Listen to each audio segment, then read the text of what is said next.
I am sure. All right. So that was, I guess, based on Dag on Stern, or is that just a wild coincidence? No, that's what I heard. Dag was on Stern. Well, Chris came in and told us. Right. The show, All right. So we got that. I have not heard it, but people keep saying, how come Dag's not on the show? And I don't know, because I talked to Mike August, literally, I think it was 3 days ago, where I just said, have you hit up Dag? What's going on? And he's like, he doesn't communicate. And August said, sounds good. But Can do. He does. Dag is also very erratic. And also, as I've said, he's kind of nuts. And people are like, were you hating on Dag? He's like, I'm not really hating on him. Dag. He's a little nutty. Yeah. He's just a little nutty, which is fine. So what happens is you don't talk to him for 3 years, and then you do talk to him. He got in some kind of feud with Dr. Drew. Does this sound familiar, Brian? He was pissed at Dr. Drew for a number of years, and Drew is such a fucking pussy.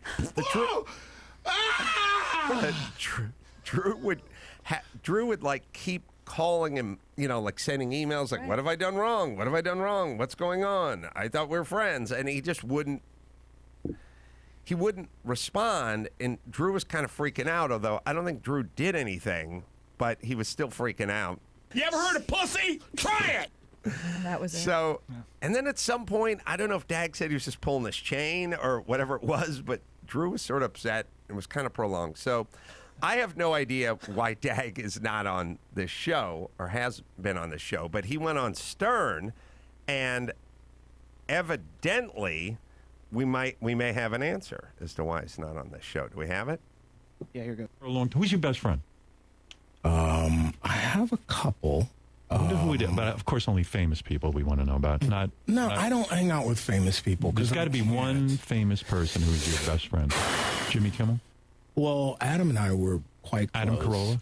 Not anymore. What happened? Well, he's a right-wing troll now. You've had a falling out.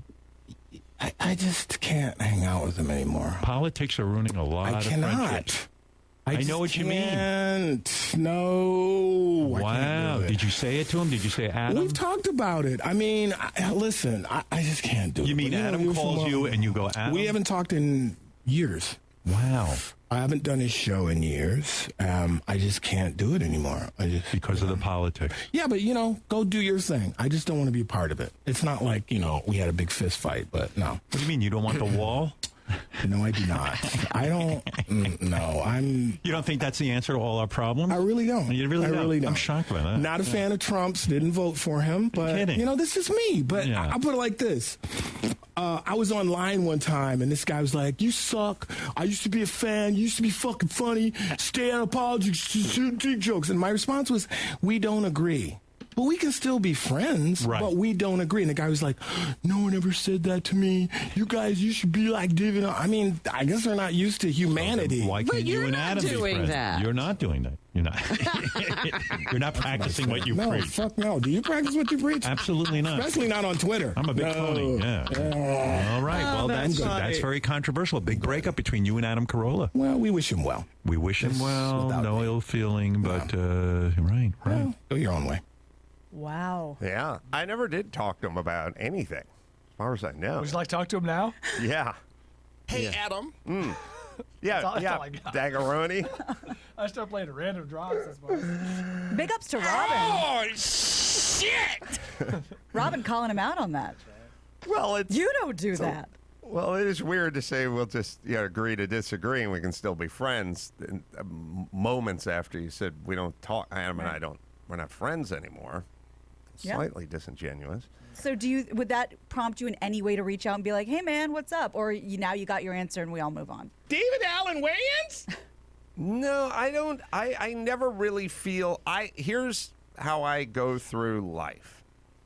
I assess from a distance, out of my own body, whether I did right or I did wrong, or I did somebody right or wrong, or I owe them an apology, or I owe them a conversation, or I owe them a something, and I assess it. And I'm, because of my bizarre childhood, I'm able to sort of stand next to me and assess me and my actions. Now, everyone thinks that's what they do. Right.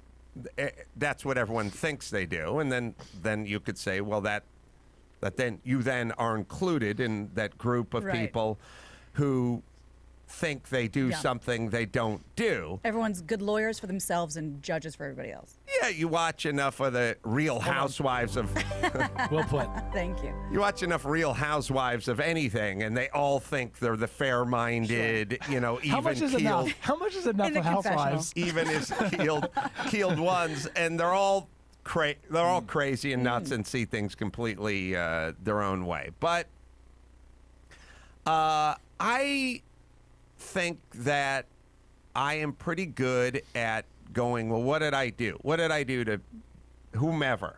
Did I do anything to David Allen Grier directly? Did I say anything directly to him? Have we talked?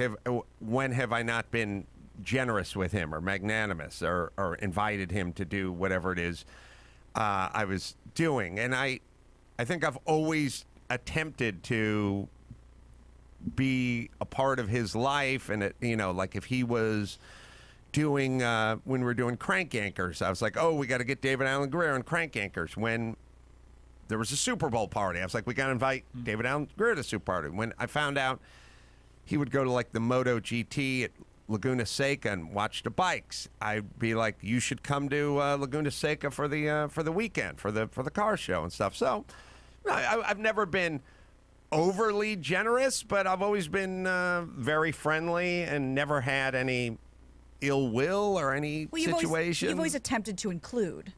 Yeah, and he's always been welcome on the show. I guess at a certain point, if you go hard enough and become like what he said, like a right-wing troll, like maybe at a certain point, if you're on Twitter and you're going, we shouldn't be celebrating Martin Luther King's birthday. That's bullshit. Like, if you did that, then you'd go, all right, well, you're not directly reaching out to him, but maybe you're indirectly reaching out to him. So I suppose you could weigh that in, like, go, well, let's see, what have you done in that department? My views have always been super consistent, and family, dad, stay around, raise kids, get to work. Everything's going to work out pretty good for the black community. Some people look at that as racist, but I don't know. I sort of look at the data, and I have the same. It's funny. Somebody said to me, like, well, of course, I think it was online over the weekend, but they're like, of course, you think your opinions are right, but like, how can you speak for the LGBT community, and how can you speak for the black community, and how can you speak for women and trans community? And I was like, just like a certified trainer says diet and exercise. Like, I don't ask if you're gay, if the client's gay, or if they're black or Hispanic. I just go diet and exercise. I would argue this Let's change your diet slightly. sort of the opposite of racism, which is like, I just have a set of rules, which is get to work, raise your kids, get educated.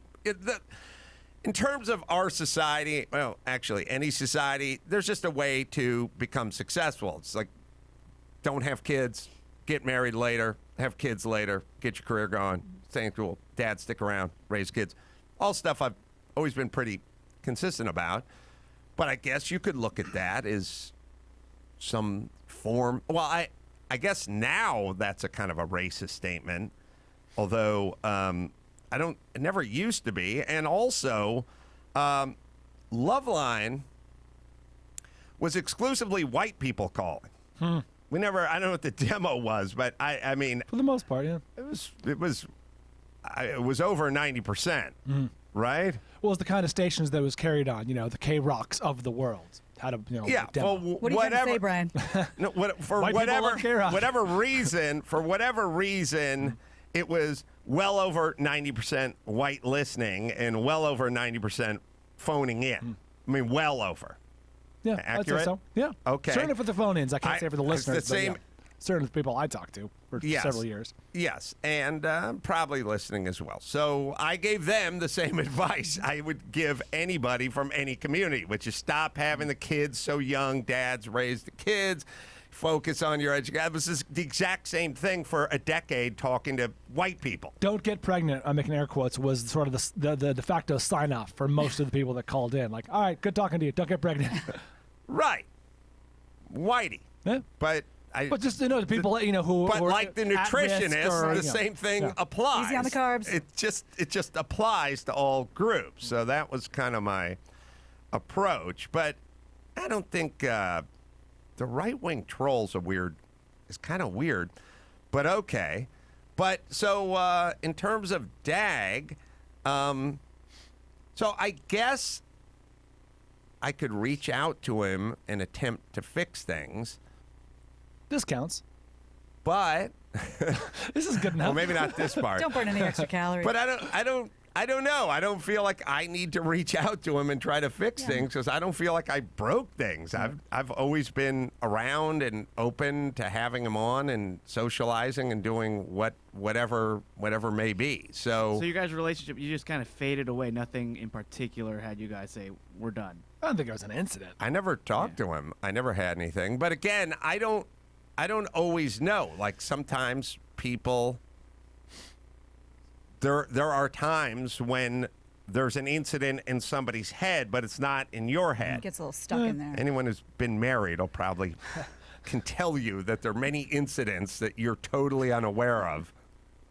And so maybe there is an incident, but none that I'm aware of or none that I was present for. Let's get him on to talk about it. That'd be great. I remember you guys spent a lot of time, I say a lot of time, but you guys spent like a good 24 hours together when you were doing Road Hard. And, he was around all day for that. And, he seemed fine for that. And then he came on to promote Road Hard. He came to all the press events and everything. I don't know if there's anything in there that you remember, any sort of animosity or... Well, no, I think what has happened is I think Trump got elected, and there's two sides of this world now, which is you have to be completely outraged that he's the president and been going nuts on him, or there's my side, which is I get to fuck on with my life, and we'll see what happens in 2 years. And if you're on that side, where you're like not actively campaigning, then if you're not part of the resistance, then you're part of the occupying force. Yeah, it's a tacit endorsement, I guess. It could be seen as that. You know what I mean? Like if you're not resisting, you're just kind of allowing. Not going out of your way to condemn. Right. So I'm not, and so that then gets me into the group who's occupying Poland, except for I'm not in the army. Right. I'm not in the army. I'm a citizen, and I'm not picking up a pitchfork. You were just following orders. That's right. Yeah, I'm not heading down to the White House, but I don't really care. And I've been on the record many times by saying nobody's going to change your life. Presidents are going to come and go. Politicians are going to come and go. I don't like many of them, but they're not going to change your life. Your job is to focus on your little constituency, which is your family, your neighborhood, your community. Stay the course there. Feels like an insane distraction to get pulled away from what that is. Now, if you really think that the president, in this case Trump, or whomever becomes president or whatever, is basically doing what Hitler did in Poland in 1939, then you should go out and do it. I don't think that. Yeah. I'm not an alarmist in any facet of this stuff. So that's my thing. I go to work and pay my taxes. Well, that's what I find kind of interesting about this because, for the years I've been here, all the time, the three of us think very differently. A lot of times Brian and I are on the same page and we're kind of hashing out and trying to figure it out. And if I was just in my little world with, my liberal friends or whatever all the time, I would have no reason to expand my horizons. I'd have no reason to be more flexible mentally when it comes to these kinds of conversations. And because I'm here every day, I have a much broader point of view than I would have if I didn't have this type of opportunity. You understand right-wing trolls now a little right. more. I'm inside the head of the psychopath. Right. No, but it has made a huge difference in not only in how I think, but how I communicate with people who I agree with and who I disagree with. So who wouldn't want to have that conversation? Yeah, well, I don't know. A lot of people don't want to have that conversation. I don't get it. This sort of notion of like, well, you can't tolerate people that think different. Well, here's part of the problem, I think. It's not people who think differently than you about subjects. It's, we talked about school choice. I'm for school choice. Now, if I'm just for school choice and you're pro LA Unified, then that's fine. You have a position, I have a position, and there's no reason why we can't be friends. I think differently. I want competition. I want these startup schools. But that's also, it's sort of statistically based on truths, which is your system not been working out so well. I'd like to try something else that does seem to have a better batting average, but fine. You're pro LA Unified and I'm pro school choice. That's fine. But when you label me anti-kid, now Hate-monger Adam Carolla. I'm a bad person, Right. and now we don't need to be friends. So I'm no longer school choice. I'm against kids and against teachers. And the guys against kids and against teachers, well, then no reason to ever be friends with that guy. Right. He's anti-whatever. And when I'm explaining that I want kids to eat breakfast because I want their parents to make the breakfast because I don't want them pulled into the system and eating the racist. slop. Easy remote and control. you do the anti-children and thinks kids should go hungry, well, then you shouldn't be friends with somebody who thinks kids should go hungry. That's a bad It's a reasonable person. position to hold. If you said, I'm a dog trainer and I will train the dog and I'll discipline the dog or whatever, I'd go, oh, okay. And if you, and now not me, not my dog, not Phil, he does whatever Phil wants. That's how we set it up. But if I turn what you did into canine abuse, well, then I wouldn't be friends with someone who abused dogs. Right. Is Dag the dog here, or is he the dog trainer? I'm just trying to set the record straight. I don't want to get you deeper trouble. I don't want to get you deeper trouble. All right. So I think a lot of what's going on is turn the people you disagree with into bad people. Hang that label of whatever, sexist, xenophobic, whatever it is, start anti-gay or like anti-whatever. Start hanging all that on everybody. And then why would you be friends with someone? Would you be friends with someone who was anti-gay? Brian, answer I'm carefully. anti-gay. Well, hold on. Are we friends? Yes. Before I answer the question. Anti-gay. So I wouldn't be friends with someone who is anti-gay or anti-black or anti-anything. Why would you be friends with that person? Yeah. I mean, you're Pretty basically saying it's clear. it's a bad person. Yeah. All right. Or someone who abused their dog or their kids or wanted kids to go hungry. It's a little easy. It lets you off the hook pretty good to just label that person and then be able to walk away. Well, I think because what you'd have to do is you'd have to get your ducks in order and put together a good, coherent argument as to why just LA Unified is a better idea than having school choice, which is it's more work. It's a little more nuanced. I don't know. A little more complicated. I don't know. I don't know that it's even doable, but statistically. But it's certainly a lot more work on your half Then to call you a have. kid hater. But just say you hate kids, and then you get to move on with your arm raised in victory. Well, come back, Dag. Yeah, I think we'd it's like what him to come we're saying. I back. think it's what we're saying. I think that's what we're saying. That's right. All right, or maybe. Oh Jesus. Come back after Trump leaves or something. I don't know. According to Tom Arnold, that's going to be next week. Oh, yeah. Tom Arnold and Rosie. We should find out who's going to win the Super Bowl from those two. They're like, he's going down any day now. All right, let me tell you about Craftsman and Lowe's. The